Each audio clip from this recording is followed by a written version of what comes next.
Muy buenos días nuevamente, familia.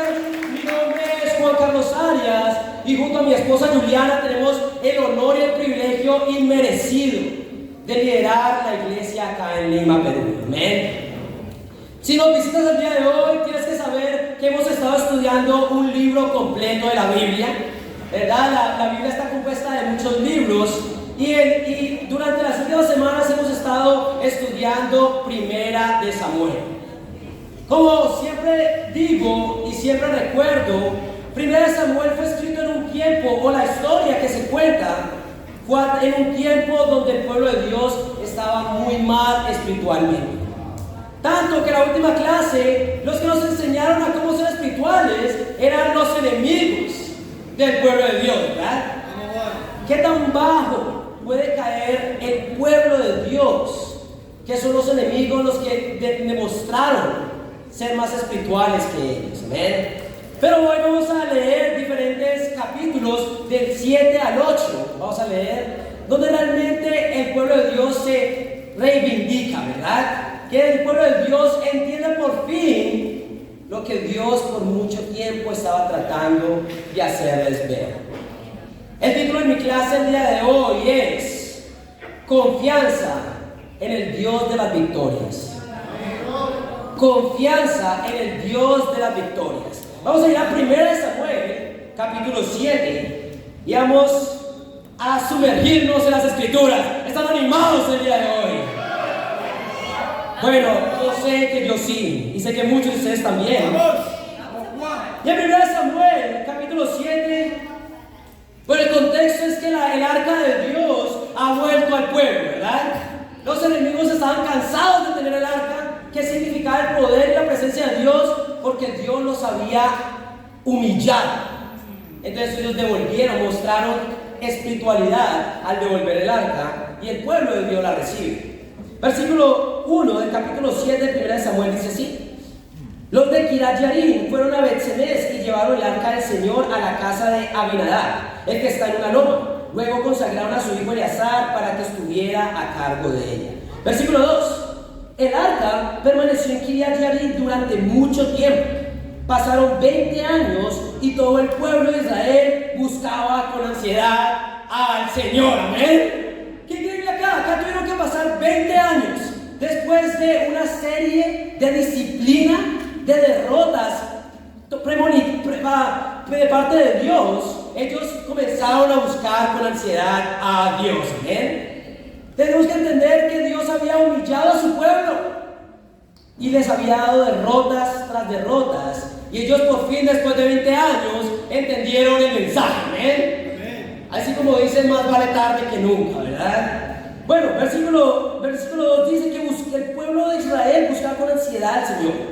Versículo 3 dice: por eso Samuel le dijo al pueblo: si ustedes desean volverse al Señor de todo corazón, desháganse de los dioses extranjeros y de las imágenes de Astarte. Dedíquense totalmente a servir solo al Señor, y Él los librará del poder de los filisteos. Así que los israelitas echaron fuera los ídolos de Baal y las imágenes de Astarte y sirvieron solo al Señor. Es increíble porque acá el pueblo de Dios, después de 20 años, había cambiado su corazón. Querían buscar con ansiedad al Señor, y eso era una increíble noticia. Pero acá Samuel les da un mensaje: si ustedes quieren volverse al Señor, ustedes van a tener que tumbar todos, destruir sus ídolos y destruir los altares. Y eso hicieron ellos. El primer punto para el día de hoy es marcas de un verdadero arrepentimiento. Marcas de un verdadero arrepentimiento. Estas personas deseaban acercarse nuevamente a Dios. Pero acá me encanta la respuesta de Samuel. Samuel conocía al pueblo, ¿verdad? Y Samuel no fue ni emocional ni sentimental al oír que el pueblo quería buscar a Dios.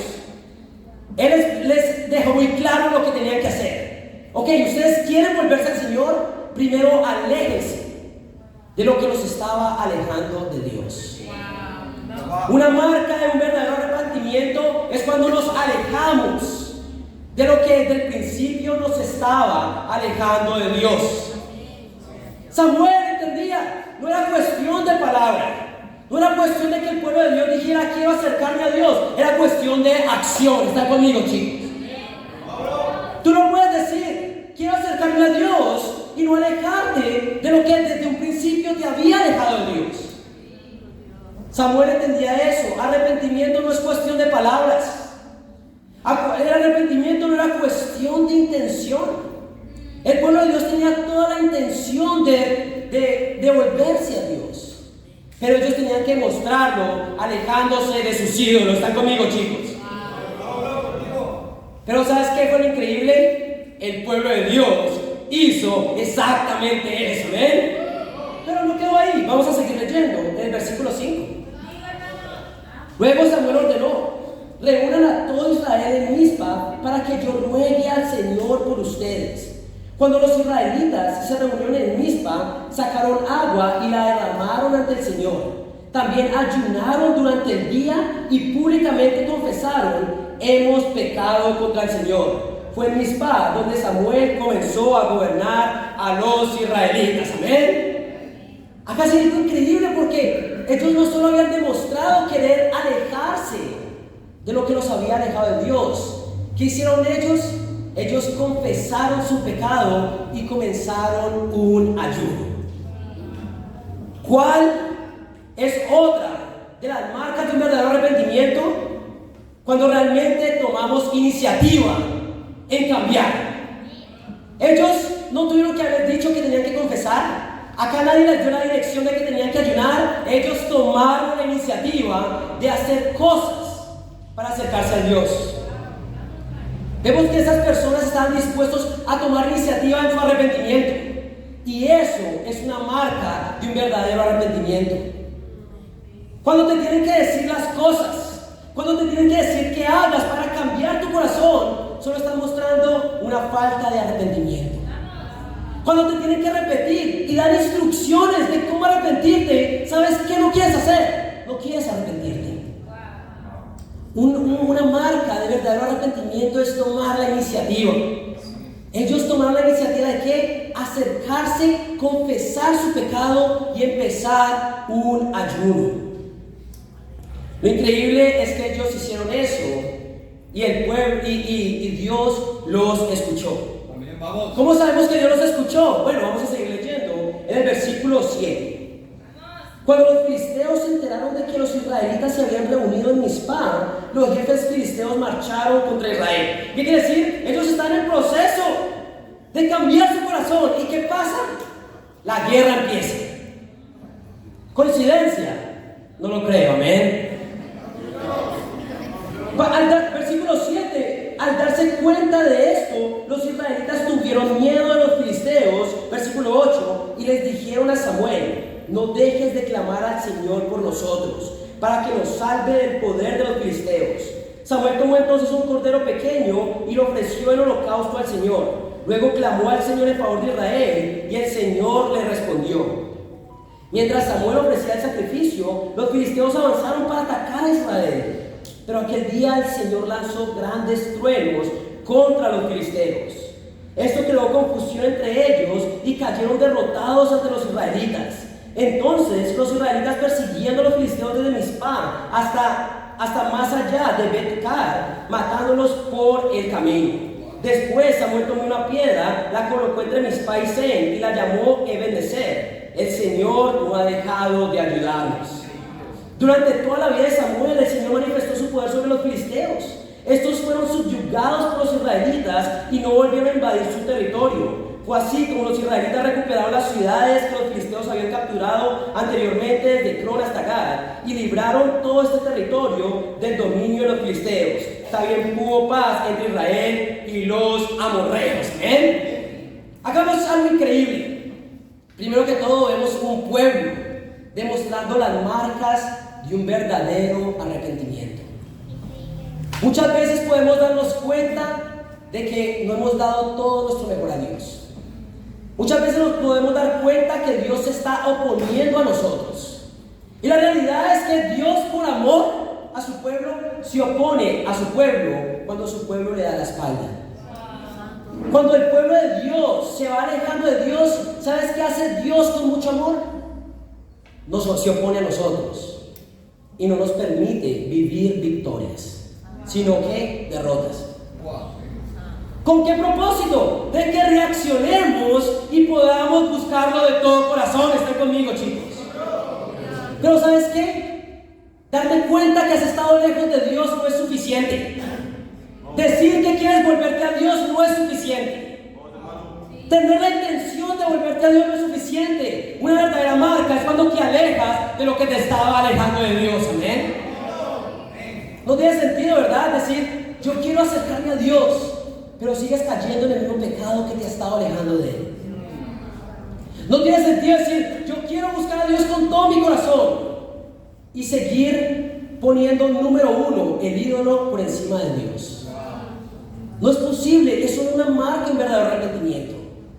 Pero también una marca de un verdadero arrepentimiento es cuando haces eso, pero tú mismo tomas la iniciativa. Cuando comienzas a luchar con tu relación con Dios sin que nadie te diga. Porque realmente entiendes que no es nada más que entre tú y Dios. Tu relación con Dios no es cuestión de nadie más de tú y Dios. Y arreglarla y acercarte a Él es una cuestión de iniciativa propia. Está conmigo, chicos. Pero ¿qué pasó cuando ellos estaban en este proceso en el pueblo de Dios? Ellos fueron atacados por los enemigos. ¿Sabes qué? Estoy 100% seguro que esto fue una prueba de Dios. Estoy 100% seguro que en el momento en que ellos estaban deseando alejarse de los ídolos y acercarse a Dios, Dios les manda una guerra para saber si ellos iban a volver a sus ídolos por ayuda o iban a confiar en Dios. Tú y yo no nos podemos asustar cuando nosotros digamos que nos queremos arrepentir y comience la guerra y estalle la guerra, porque esa misma guerra es la que va a demostrar si realmente hay un corazón arrepentido. ¿Ven? Dios es bueno para probar los corazones, y cuando tú crees que te has arrepentido, la guerra te puede permitir ver que no. Cuando tú estás en proceso de arrepentimiento, la guerra que explota en el momento en tu vida te puede dejar ver si realmente era un arrepentimiento sincero o no. Pero ¿sabes qué? Estas personas, el pueblo de Dios, fue probado. ¿Y sabes qué? Fue también aprobado porque Dios les dio lo que por mucho tiempo les había negado, y eran victorias. Amén. Dios selló la aprobación de su arrepentimiento ¿con qué? Con verdaderas victorias. Están conmigo, chicos. Y esa es la marca definitiva de un verdadero arrepentimiento. Victorias en tu vida. Hoy quiero preguntarte, ¿qué tantas victorias ha habido en tu vida últimamente? ¿Qué tantas victorias contra tu pecado has tenido últimamente? ¿O Dios te está amando con derrotas para que vuelvas a Él? ¿Qué tanto has sido, cuántas victorias has tenido viendo en tu vida personal, en tu día a día? ¿Qué tantas victorias has estado viendo? Porque muy probablemente Dios esté tratando de decirte algo el día de hoy. ¿Qué tantas victorias hoy hay en la iglesia de Lima? ¿Qué tantas personas realmente se están acercando a Dios? ¿Qué tantas personas realmente están siendo salvas por medio de nuestra fe? Y familia, yo quiero tomar completamente responsabilidad de todo esto. Vamos, hermano. Yo puedo decir que Dios ha hecho estos principios completamente claros durante mi vida como discípulo. Dios me ha permitido ver más pecado en mi corazón como discípulo que los 23 años que viví en el mundo. En los últimos 6 años he podido ver más pecado en mi vida que en los últimos 23 antes de estos 6. Y ahora la pregunta es que estoy pecando más? No, es que ahorita no estoy acudiendo al pecado para simplemente cegarme de lo que había antes. En el mundo nadie puede ver su pecado, porque siempre hay pecado para cubrirlo. Pero en el reino de Dios no hay filtro para tu pecado, simplemente tu relación con Dios. Y tú vas a conocer lo peor de ti como un verdadero discípulo de Jesús, y eso está bien. Porque Dios está permitiendo que lidies con estas cosas que ya existían desde antes. Tú y yo como discípulos no vamos a luchar con nada nuevo que no venga ya de lo que venía en el mundo. Dios nos va a permitir ver toda esa basura que has traído del mundo, pero ahora puedes lidiarlo en tu relación con Dios. ¿Están conmigo, chicos? Tú me decías, en el mundo, Juan Carlos, tú no estás en el mundo y yo creía que yo era lo mejor. Entonces ya pueden saber cuál era el primer pecado, era con que luchaba, soberbia. Creerme mejor que las personas. Esto se reflejaba cuando llegué a Dios, cuando pasaba por problemas y me rehusaba a ir a Él. Cuando pasas por momentos de ansiedad, de tristeza y aún te rehusas a ir a Dios, ¿sabes qué? Sufrimos de lo mismo, sufrimos de soberbia. Cuando me di cuenta que me rehusaba a ir a Dios, cuando me rehusaba a tener gracia hacia las personas que se equivocaban. ¿Qué quiere decir? Me creía mejor que los demás, por eso me enojaba con las personas. Y el enojo hacia los demás es simplemente un sentido de superioridad que tienes, y eso tiene que salir de ahí. Wow. Vamos, amor. Me di cuenta de que mi naturaleza en el mundo era engañoso, mostrarme siempre bien. ¿Y sabes qué pasa cuando tú quieres mostrar que todo está bien? Cuando no todo está bien, comienzas a esconder cosas. Por eso empiezas a ser superficial en tu confesión.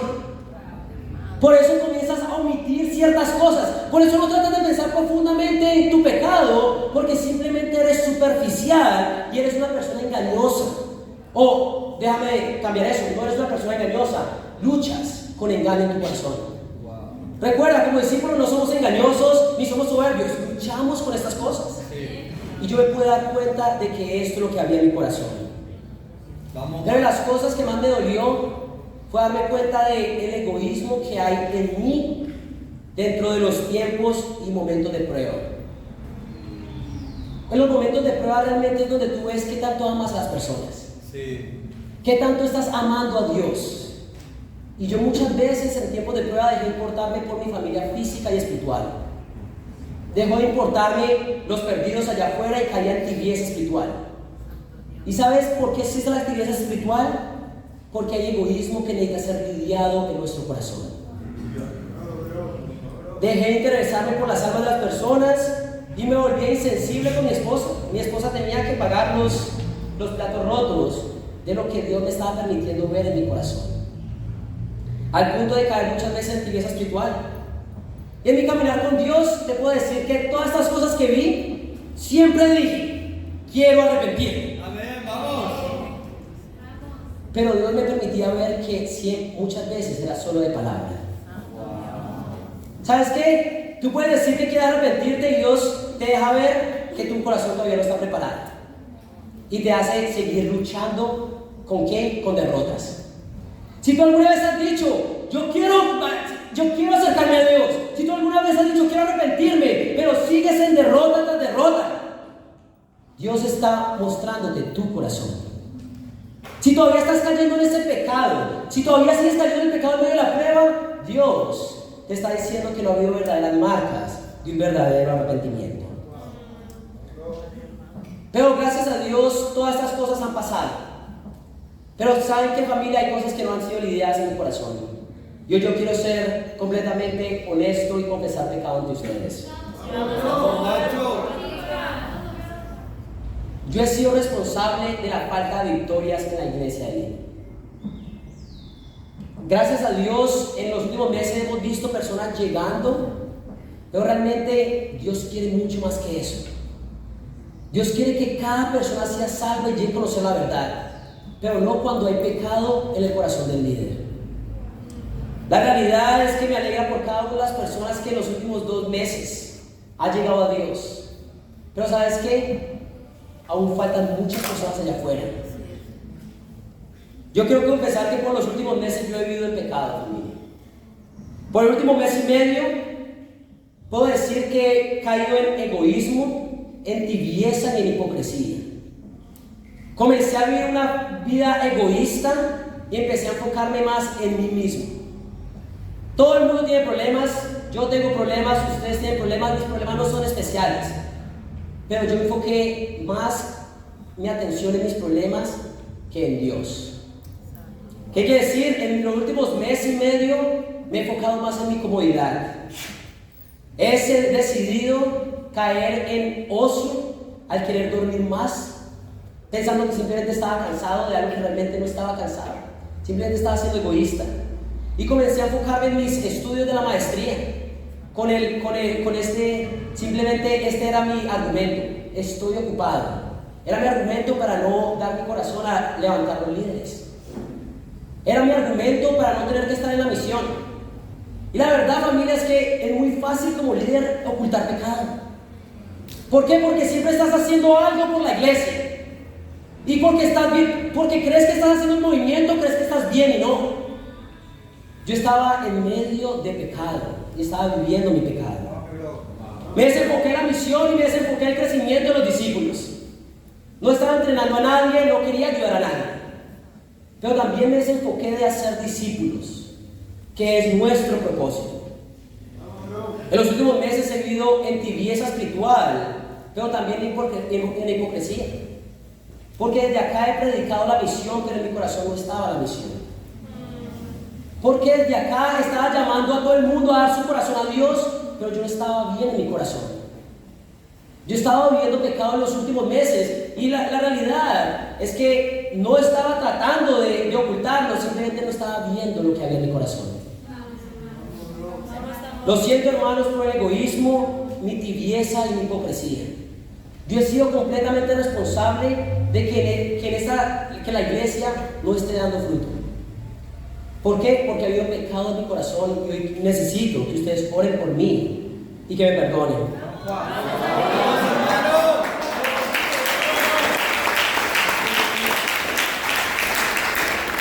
Yo no quiero que sea simplemente algo de labios para afuera, porque cualquiera puede hablar de acercarse a Dios y arrepentirse. Pero ¿sabes qué? Dios se ha estado poniendo a mí y a la iglesia porque no nos ha regalado victorias. Tal vez ha regalado victorias a las personas que han sido fieles y por eso personas se han bautizado. Pero ¿sabes qué? Se ha estado poniendo a mí porque mi corazón no estaba en el lugar correcto. Hoy expongo mi pecado y pido perdón a Dios y a ustedes, familia. Pero quiero que no se queden simplemente en palabras. Y Dios probará si mi arrepentimiento es sincero o no. ¿Y sabes qué? Por eso tengo que tomar decisiones. Tomar la decisión de dejar mi maestría. No la voy a tomar por ahorita, no la voy a hacer. Necesito enfocarme en mi corazón, en mi relación con Dios y en la misión. Eso es más importante que cualquier maestría. Amén. Pero también quiero invitar a los israelitas y tomar acción. Tomar una acción. ¿Y qué quiere decir? Quiero ayunar todo el mes de noviembre. De las cosas que más me encantan, el azúcar y la cafeína. ¿Amén? Lo tengo que hacer. ¿Por qué? No quiero hacer un ayuno. ¿Para qué? Para que Dios cambie mi corazón. Puedo tomar la decisión de que todos los días, orar mínimo 1 hora al día. Todos los días. Porque para que Dios cambie mi corazón. Y lo digo acá para sentirme mejor, no, lo digo acá para que ustedes me lleven y me hagan seguimiento de estas cosas. Yo necesito de ustedes. ¿Están conmigo, familia? Y Dios va a cambiar mi corazón. Amén. Y estoy seguro, familia, el día de hoy yo quiero tomar responsabilidad, pero quiero llamarlos a ustedes a tomar responsabilidad también de su vida con Dios. Hoy quiero llamar a todos los que en su corazón han sabido que no han estado buscando a Dios con toda ansiedad. A todos los que saben que no han estado dando lo mejor de sí mismos y que han sabido que Dios no ha sido su prioridad número 1. A que se unan a mi arrepentimiento. ¿Qué quiere decir? Que conmigo puedan unirse en oración y ayuno también. Escoge qué es lo que tanto te encanta y comienza a ayunar de eso. No lo tienes que hacer, solo si crees que has puesto cosas por encima de tu relación con Dios. Comienza a orar 1 hora al día, de todo el mes de noviembre. 1 hora al día, todos los días. Y hoy quiero llamar a todos los que saben que no le están dando su mejor a Dios, orar todos los días 1 hora y ayunar de eso que te encanta, para que Dios cambie tu corazón. ¿Están conmigo, chicos? ¿Y cómo sabremos? ¿Y cómo sabremos que realmente nos hemos arrepentido de corazón? Con la marca indiscutible de un verdadero arrepentimiento, y eso son victorias de parte de Dios. ¿Están conmigo, familia? Victoria sobre tu pecado, victoria en tu vida personal, victoria con ver almas siendo salvas este mes de noviembre y por el resto de nuestras vidas. Amén. ¿Por qué? Porque eso es confianza en el Dios de las victorias. La victoria no es nuestro enfoque. No estamos yendo por las victorias, estamos yendo por restablecer y restaurar lo que había mal en nuestro corazón y nuestra relación con Dios. Y la marca será victorias de Dios, porque Él quiere que tengamos muchas de esas. ¿Están conmigo, familia? Vamos todos juntos con un verdadero corazón de arrepentido a vivir las marcas de un verdadero arrepentimiento. Amén. Vamos a ir a 1 Samuel capítulo 8. Vamos a seguir leyendo. Por esta época de 1 Samuel 8, Samuel tendría entre 60 y 70 años. Ha estado liderando a Dios el pueblo de Dios por mucho tiempo, y esto es lo que pasa en el versículo 1. Cuando Samuel entró en años, puso a sus hijos como gobernadores de Israel, con sede en Berseba. El hijo mayor se llamaba Joel y el segundo Abías. Pero ninguno de los dos seguía el ejemplo de su padre, sino que ambos se dejaron guiar por la avaricia, aceptando sobornos y pervirtiendo la justicia. Oh no, parece un déjà vu, ¿verdad? Parece un déjà vu con Elí y sus hijos, ¿verdad? Pero Samuel no era como Elí, ¿verdad? Samuel era un hombre justo. Vemos acá que este era un hombre justo y había enseñado a sus hijos a ser justos también, pero ellos decidieron que simplemente no ser justos. Su nombre era Joel, que significa Dios es mi Señor, y Abías, que significa Dios es mi Padre. Ellos crecieron bajo ¿qué? El liderazgo de su padre Samuel, que era un hombre justo, pero ellos escogieron no ser justos. Y eso me pone a pensar a todos los padres en la iglesia, ¿verdad? Tú vas a tener una gran responsabilidad con tus hijos de enseñarles el camino de Dios. Pero al final ellos van a tomar la decisión si lo van a querer hacer o no, ¿verdad? Es igual que una persona que no cría a sus hijos en el camino del Señor, no quiere decir que sus hijos no van a crecer en el camino del Señor. Muchos de nosotros somos la prueba de que podemos salir del status quo, amén. Aunque no puedo esperar un día ver a nuestro Adriancito ser bautizado, amén. El hijo de Julio y Mico, ¿verdad? Sería increíble ver a Zoe haciendo a Jesús su Señor y Salvador, amén. A Mayita o a Ian, ¿verdad? Y a cada uno de los hijos de los discípulos. Nosotros, ustedes que son padres, tienen la responsabilidad de instruirlos en el camino de Dios. Pero el caso es que acá Samuel había dado todo su corazón, y ellos ¿qué? Ellos se habían apartado de Dios. Y acá este es el segundo punto, lidiando con la decepción. Acá Samuel había dado todo su corazón a sus hijos, y sus hijos se habían alejado de Dios. Pero acá vamos a seguir leyendo. Samuel había dado todo su corazón al pueblo de Dios, pero esto es lo que le dice el pueblo de Dios a él. Versículo 6. Dice versículo 4: por eso se reunieron los ancianos de Israel y fueron a Ramá para hablar con Samuel. Le dijeron: tú has envejecido ya y tus hijos no siguen tu ejemplo. Mejor darnos un rey que nos gobierne como lo tienen todas las naciones. Acá estas personas estaban despreciando lo que Samuel había hecho por ellos. Lo estaban tratando como viejo y simplemente queremos que usted salga y que nos des un rey. Hoy tenemos que darnos cuenta que Samuel había dado todo su corazón al pueblo de Dios, y el pueblo de Dios lo estaba rechazando. Él estaba dando todo su corazón a sus hijos, y sus hijos habían rechazado a Dios. Y la pregunta es: ¿cómo lidias tú con la decepción? Samuel tenía que lidiar con la decepción de que sus hijos no eran lo que él quería, y que el pueblo de Dios no estaba apreciando lo que él había hecho por él. Bueno, vamos a seguir leyendo en el versículo 6. Cuando le dijeron que querían tener un rey, Samuel se disgustó. Y es normal disgustarse. ¿Ante qué? Ante las decepciones.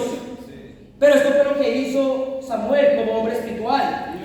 Entonces se puso a orar al Señor. Pero el Señor le dijo: hazle caso al pueblo en todo lo que te diga. En realidad no te han rechazado a ti, sino a mí, pues no quieren que yo reine sobre ellos. Te están tratando del mismo modo que me han tratado a mí desde el día que los saqué de Egipto hasta hoy. Me han abandonado para servir a otros dioses. Así que hazles caso, pero adviérteles claramente de cómo el rey va a gobernarnos. Lidiando con la decepción. Acá este hombre se disgustó. Y es normal sentirse disgustado ante una decepción. ¿Pero qué fue? ¿Y a quién recurrió directamente Samuel? A Dios. Así se lidia con la decepción. Todos vamos a ser decepcionados por las personas. Y todos vamos a decepcionar en algún momento a alguien. La pregunta es: ¿cómo estamos lidiando con la decepción el día de hoy? Este hombre nos muestra lo que verdaderamente es un hombre de Dios. Y él supo lidiar con el desánimo, con la frustración, con el enojo o lo que pudiera haber sentido con Dios. Y Dios le da consuelo. ¿Vos te imaginas que tú? Tal vez muchos padres van a vivir o han vivido eso, ¿verdad? Cuando tus hijos simplemente no son agradecidos. ¿Cómo vas a lidiar tú con ello? ¿Te vas a enojar? ¿Te vas a ir en contra de tu hijo? ¿O vas a ir a Dios por consuelo? ¿Cómo te sentirías tú si por muchas décadas has dado tu corazón a alguien y simplemente no te aprecia? Bueno, él fue a orar a Dios. Y familia, esto es un principio que tú y yo, aunque suene muy simple, tenemos que entender el día de hoy. ¿Cómo lidiar con la decepción? ¿Cómo lidiar con esa persona con quien has estado estudiando por semanas y meses la Biblia? Y al final toma la decisión de alejarse de los estudios bíblicos y no hacer de su salvación una prioridad. ¿Cómo te sientes tú? Y el punto no es cómo te sientes, cómo estás lidiando con esto. ¿Estás cayendo en desánimo? ¿Estás tratando de lidiar con tu tristeza, pero no estás yendo a Dios? Y ahí es donde empieza el problema. ¿Qué pasa cuando das todo tu corazón hacia un hermano o una hermana y esa hermana no tiene interés por ti? Y ese hermano no tiene interés por ti. ¿Cómo vas a lidiar con eso? Y es una realidad. Muchas veces muchos de nosotros queremos empezar algo y vamos a dar nuestro corazón a un hermano o una hermana. Pero ¿qué pasa si la hermana simplemente te dice que no, tu hermano te dice que no? ¿Cómo vas a lidiar con eso? ¿Te vas a amargar con Dios? ¿Te vas a amargar con el hermano o vas a lidiar con tu decepción de una manera espiritual? Cuando estás orando por alguien, por su salud, cuando estás orando por algo por mucho tiempo y Dios simplemente dice no. ¿Cómo estás lidiando tú con la decepción el día de hoy? La realidad es que porque tú eres con todo el corazón, Dios no tiene que decir sí a lo que pides. Dios es soberano sobre las cosas. La pregunta es: ¿cómo estás lidiando tú con la decepción? Un hombre o una mujer no es la que no se disgusta o la que no se enoja. Es un hombre que a pesar de la decepción, es una mujer a pesar de la decepción, sabe ir a Dios y recomponer su corazón. Porque esa es otra cosa. La tentación es: ok, eso pasó, voy a dejar de dar mi corazón. He estudiado la Biblia con decenas de personas y nadie se bautiza. Y quieres dejar de dar tu corazón. Pero yo intenté con un hermano, una hermana, y no, ninguno le pone cuidado y dejas de dar tu corazón hacia el reino de Dios. Porque esa puede ser. Es una muy buen comentario. Dejamos de ir a citas porque simplemente no lidiamos con la decepción. ¿Están conmigo, chicos? Un hombre, una mujer espiritual es quien sabe lidiar con la decepción sin dejar de dar nunca su corazón. La pregunta es: ¿qué tantas veces estás dispuesto a ser decepcionado por hacer la voluntad de Dios? ¿Qué tanto estás dispuesto a lidiar con tu decepción para comportarte de una manera espiritual? ¿Están conmigo, chicos? Samuel lo hizo. Pero ¿sabes quién lo hizo? Jesús lo hizo. Jesús nunca dejó de dar su corazón a Judas. Inclusive cuando sabía que Judas lo iba a traicionar. Él nunca dejó que amargura entrara en su corazón. Él nunca dejó amar a Judas. Las últimas palabras de Jesús a Judas es: ¿a qué vienes, amigo? Él entendía que no podía dejar de dar su corazón.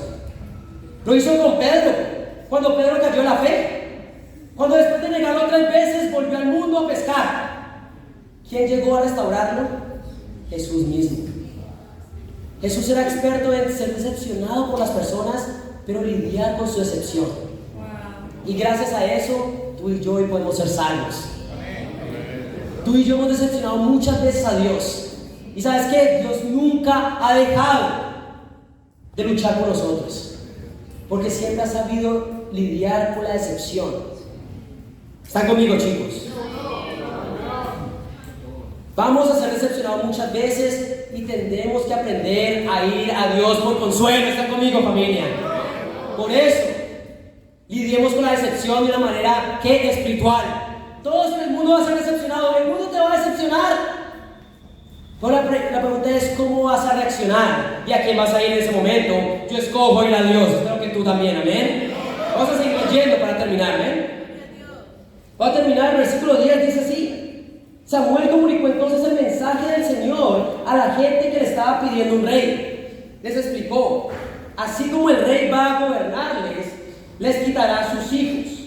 Así como el rey va a gobernarlos, les quitará sus hijos para que se hagan cargo de los carros militares y de la caballería, y para que le abran paso al carro real. Los hará comandantes y capitanes, y los pondrá a labrar y cosechar, y a fabricar armamentos y pertrechos. También les quitará sus hijas para emplearlas como perfumistas, cocineras y panaderas. Se apoderará de sus mejores campos, viñedos y olivares, y se los dará a sus ministros. Y a ustedes les exigirá una 10ª parte de sus cosechas y vendemias para entregársela a sus funcionarios y ministros. Además les quitará sus criados y criadas y sus mejores bueyes y asnos, de manera que trabajen para él. Les exigirá una 10ª parte de sus rebaños y ustedes mismos les servirán como esclavos. Cuando llegue aquel día, clamarán por causa del rey que hayan escogido, pero el Señor no les responderá. El pueblo, sin embargo, no le hizo caso a Samuel, sino que protestó: de ninguna manera queremos un rey que nos gobierne. Así seremos como las otras naciones, con un rey que nos gobierne y que marche al frente de nosotros cuando vayamos a la guerra. Después de oír lo que el pueblo quería, Samuel se lo comunicó al Señor. Hazles caso, respondió el Señor, dales un rey. Entonces Samuel le dijo a los israelitas: regresen a sus pueblos. Vemos que estas personas, los ancianos del pueblo de Israel, estaban pidiendo ¿qué? Ser como las otras naciones. Estaban pidiendo un rey como las demás naciones. Y ellos no sabían lo que estaban pidiendo. Pero incluso cuando Samuel les dice lo que estaban pidiendo, ellos seguían deseando un rey. Y este es el último punto, y es una pregunta, y es: ¿quieres ser como las otras naciones? ¿Quieres ser como las otras naciones? La realidad es que cuando hablo de otras naciones, estoy hablando del mundo allá afuera. Estoy hablando de las personas que no tienen de Dios. ¿Quieres ser como ellos? ¿Quieres vivir la vida de ellos? ¿Quieres ser como las otras naciones? La realidad, familia, es que este deseo de querer lo que el otro tiene empieza desde pequeño, ¿verdad?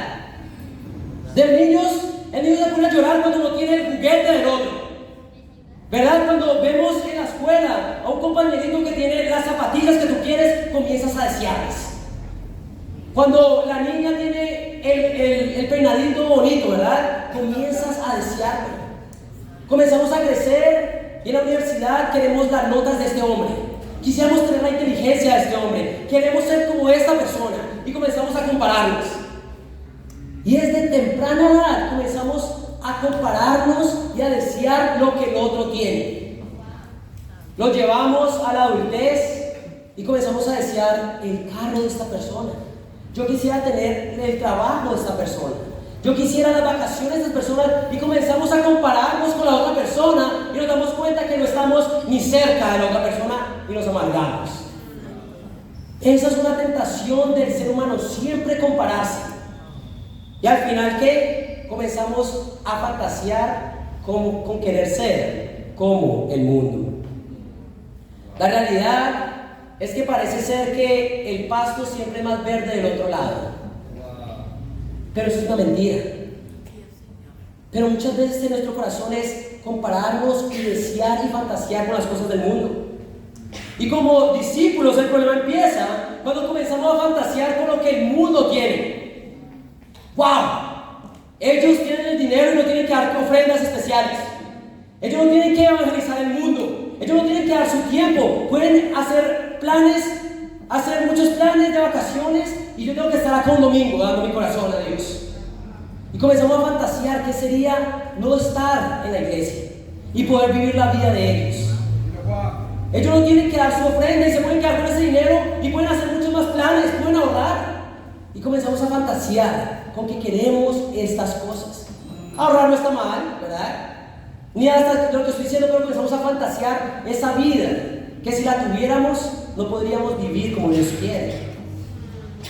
La felicidad, ¿verdad? ¡Wow! Ellos tienen más tiempo. Ellos no tienen que enfocarse en ayudar a otras personas, porque simplemente están enfocadas en ayudarse a ellas mismas. Y comenzamos a desear vivir como el mundo vive.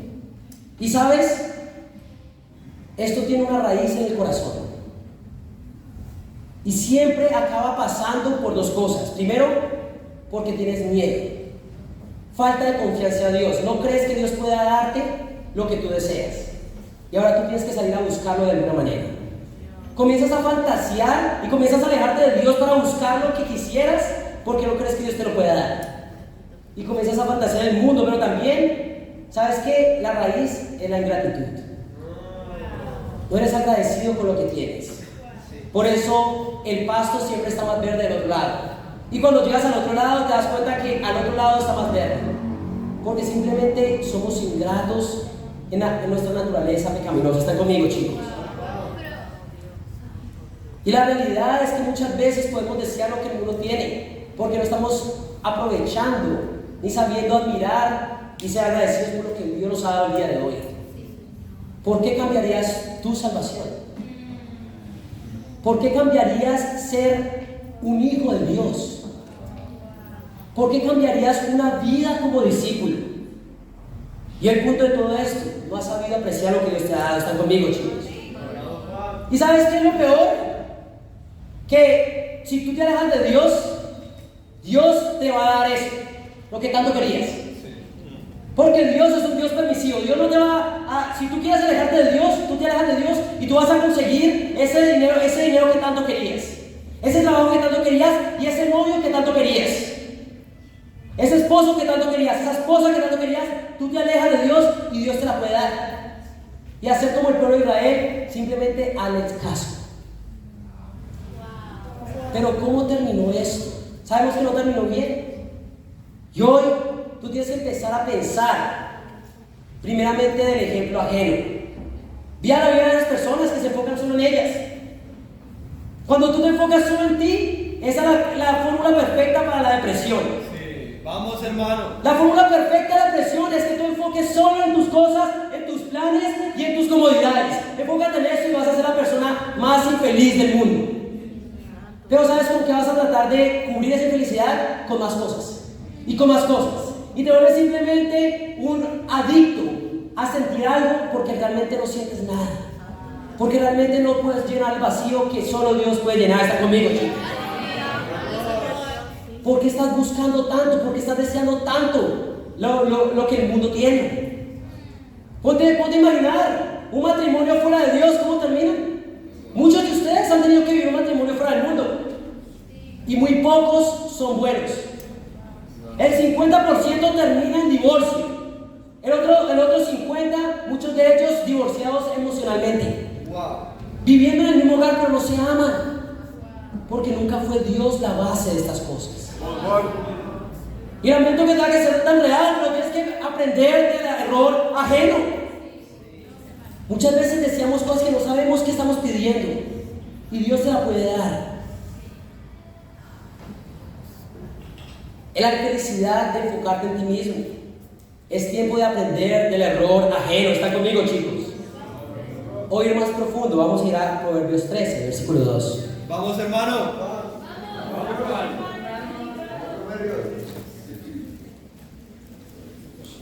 Proverbios 13, versículo 12.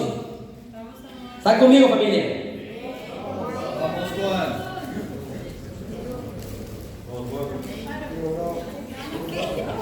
Proverbios 13, versículo 12, dice así: la esperanza frustrada aflige el corazón. El deseo cumplido es árbol de vida. Y a mí me encanta esta escritura porque nos deja saber qué pasa cuando tu esperanza es frustrada. En otras escrituras dice: la esperanza que se demora aflige el corazón. La realidad es que la esperanza puede ser cualquier cosa. Y cualquier cosa que sea tu esperanza te va a decepcionar. Pero dice, el deseo cumplido es árbol de vida. Hay dos cosas que tú puedes tener. Tú puedes tener esperanzas y tú puedes tener deseos. Los deseos son buenos y cuando se cumplen son increíbles, ¿verdad? Pero una cosa es un deseo y otra cosa es tu esperanza. Y toda esperanza que no esté en Dios va a ser una esperanza frustrada. Porque nada realmente te puede llenar. Porque todo te va a fallar. ¿Dónde ha estado tu esperanza últimamente? Es la pregunta. ¿Cómo está tu corazón el día de hoy? ¿Dónde has puesto tu esperanza? Romanos 5, versículo 5. Pueden anotarla, dice: esta esperanza no nos defrauda. Hay una esperanza que no nos defrauda, dice ahí. Esta esperanza no nos defrauda porque Dios ha derramado su amor entre nosotros, en nuestro corazón, por el Espíritu Santo que nos ha dado. ¿Amén? Solo hay una esperanza que no puede ser frustrada. Una esperanza que no nos defrauda, y ese es Dios. ¿Cuándo nos frustramos? ¿Cuándo estamos cabizbajo? Cuando hemos puesto nuestra esperanza en las cosas incorrectas. Y por eso es que muchas veces deseamos las cosas en el mundo, porque nuestra esperanza ha sido frustrada. Hoy, familia, es tiempo de que pienses realmente dónde ha estado tu corazón. Estos dos capítulos que hemos leído el día de hoy es de mucho. Introspección a tu corazón. ¿Qué hay ahorita en tu corazón? Y pregúntate: ¿estoy satisfecho con el Señor? ¿Estoy feliz con mi relación con Dios? Porque si la respuesta es no, el problema no es el Señor, es tu esperanza. ¿Dónde estás poniendo tu esperanza el día de hoy? Hoy quiero cerrar una escritura que está en Habacuc, capítulo 3.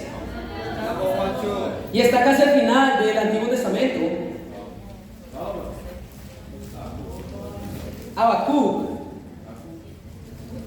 Bueno, pueden ir al capítulo 3, voy a leer Habacuc 1, versículo 1. Acá dice el versículo 2 de Habacuc 1: ¿hasta cuándo, Señor, he de pedirte ayuda sin que tú me escuches? ¿Hasta cuándo he de quejarme de la violencia sin que nos salves? ¿Por qué me haces presenciar calamidades? ¿Por qué debo contemplar el sufrimiento? Veo ante mis ojos destrucción y violencia. Surgen riñas y abundan las contiendas. Por lo tanto se entorpece la ley y no se da curso a la justicia. El impío acusa al justo y las sentencias que se dictan son injustas. Wow, cada no está para nada feliz, ¿verdad? Y se está quejando con Dios. ¿Y sabes qué es lo más chistoso? Dios le responde. Versículo 5: miren las naciones, contémplelas y quédense asombrados. Estoy por hacer en estos días cosas tan sorprendentes que no las creerán aunque alguien se las explique. ¡Wow! Acá dice: ok, ¿tú estás cansado? Yo voy a iniciar algo para ustedes. Algo que si yo no te voy a contar, nadie lo va a creer. ¿Y qué era eso? Versículo 6: estoy incitando a los caldeos, ese pueblo despiadado e impetuoso que recorre toda la tierra para apoderarse de territorios ajenos. Son un pueblo temible y espantoso que impone su propia justicia y grandeza. Sus caballos son más veloces que los leopardos, más feroces que los lobos nocturnos. Su caballería se lanza a todo galope, sus jinetes vienen de muy lejos, caen como buitres sobre su presa. Vienen en son de violencia, avanzan sus hordas como el viento del desierto, hacen prisioneros como quien recoge arena. ¿Sabes cuál era la sorpresa de Dios? Dios iba a humillar a Habacuc aún más. Esa es la sorpresa de Habacuc. Y cuando tú te empiezas a quejar porque Dios no hace nada, Dios va a hacer algo. Porque Dios sabe cuándo estamos siendo ¿qué? Completamente ingratos. Acá Habacuc se dio el lujo de quejarse contra Dios y Dios le dio la respuesta. ¿Sabes qué? Voy a mandar a este pueblo a acabar con todo. A ver si realmente aprenden a estar realmente felices y gratos con lo que tienen. Bueno, Habacuc es todo acerca de lo que hicieron ellos, pero vamos a leer las últimas palabras de Habacuc en capítulo 3. Tal vez no sea la respuesta más animante, ¿verdad? Y muchos de nosotros tenemos que saber, ok, ¿por qué nos estamos quejando tanto? Tal vez Dios va a hacer algo en tu vida. Pero tal vez Dios haga algo en tu vida para que termines como Habacuc. Versículo 17, capítulo 3. Aunque la higuera no florezca, ni haya frutos en las vides, aunque falle la cosecha del olivo y los campos no produzcan alimentos, aunque en el aprisco no haya ovejas, ni ganado alguno en los establos, aún así yo me regocijaré en el Señor, me alegraré en mi Dios, mi libertador. El Señor omnipotente es mi fuerza, da a mis pies la ligereza de una gacela y me hace caminar por las alturas. Amén. Acá vemos a un hombre que entendió: Dios es bueno siempre. Dios es bueno siempre. Y pone un escenario bastante trágico, ¿verdad? No había nada en ninguna parte. Había pobreza, había hambre, había todo tipo de cosas, pero él escoge: yo me regocijaré en el Señor. ¿Sabes qué? El problema no es el problema. El problema no es lo que te falta. El problema no es lo que tú crees que es el problema. El único problema es que no estamos cerca de Dios. Este es el verdadero problema. Y ese es el único problema que existe. Si estás pasando por momentos difíciles, no creas que ese es el problema. El problema es que tanto vas a depender de Dios en esos momentos. El problema no es que no recibas lo que pides. El problema es que estás contento con lo que tienes el día de hoy. El problema no es el problema. Y si el problema no es el problema, la solución tampoco es la solución. La solución no es recibir lo que tú crees que te puede arreglar el problema. La solución no es que el problema se arregle. No, la solución es que tú aprendas a estar bien con Dios en cada situación, y Dios puede cambiar después de eso cualquier otra cosa. ¿Están conmigo, chicos? En conclusión, familia, ¿dónde está tu corazón? ¿En quién está puesta tu confianza?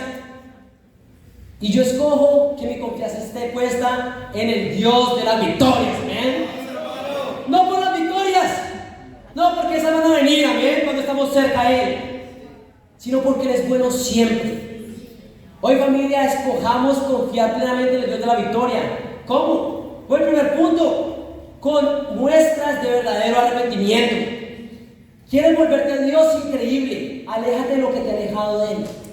Comienza a tomar iniciativa en tu arrepentimiento y comienza a acercarte a Él. ¿Cómo más? Bueno, ¿cuál era nuestro segundo punto? Nuestro segundo punto hablaba acerca de cómo lidiar con la decepción. Decepciones todos vamos a tener. La pregunta es cómo vas a lidiar con ellas el día de hoy. Y tercer punto: ¿quieres ser como las otras naciones? Bueno, tal vez el problema sea de ingratitud y nuestra relación con Dios. Por eso, familia, vamos a poner en práctica todo lo que hemos aprendido el día de hoy, y después de fortalecernos en el Dios de las victorias, podremos tener muchas de ellas, y que para Dios sea toda la gloria. Amén.